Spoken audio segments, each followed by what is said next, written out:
风景 Learn about another voice and culture of Taiwan with We Love Hakka. 现在就让我们加入客家风情，一起发现客家之美。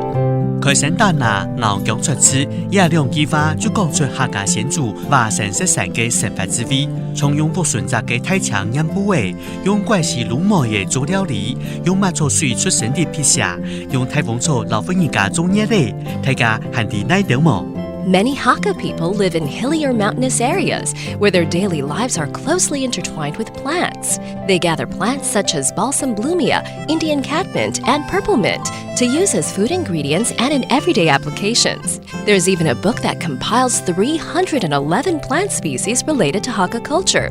It records the Hakka names, characteristics, and uses of these plants. Hey, what's up? It's time to talk about Hakka on ICRT. Hello， 大家好，我係邊個呢個 Hello， 你好，大家好，我係 Joseph Lin。剛剛聽你講一些生活智慧，而且跟好像植物有關，是不是？對對，這就是客家的民俗植物哦。其實客家相關的植物很多啦，但我今天來講這個客家四寶。四寶，厲害了吧？哪四寶呢？好，第一寶就是艾納香胎鳳臭，它主要的功能啊，就可以去那風邪，所以呢，就會有一些孕婦啊，在生完小孩之後呢，要坐月子，家裡長輩就會拿這些來煮水之後呢，來擦澡用的。OK， 那第二個呢，就是金劍草，它就叫麥臭，就是端午節啦，我們就會掛在門上來辟邪，或者是你去參加喪禮啊，我們就會把這個麥臭拿來煮水之後呢，擦身體驅邪辟邪。對，然後第三種就是怪席，怪席聽起來怪怪的了，就是紫蘇啦。這手搖飲裡面我會加呢，好吃。是啊，我們會把它切豬肉絲哦，拿這個怪席一起來炒，就會有一種特別的香氣啊，把它納入為一個就是客家美食的食材也不錯，就是紫蘇。然後第四寶是好，就叫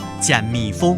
这就是小柏谷草，它本身就带有的香甜酸酸的味道，所以我们就把这个薑米风加这个橄榄还有冰糖一起炖煮之后呢，它就是一个止咳秘方。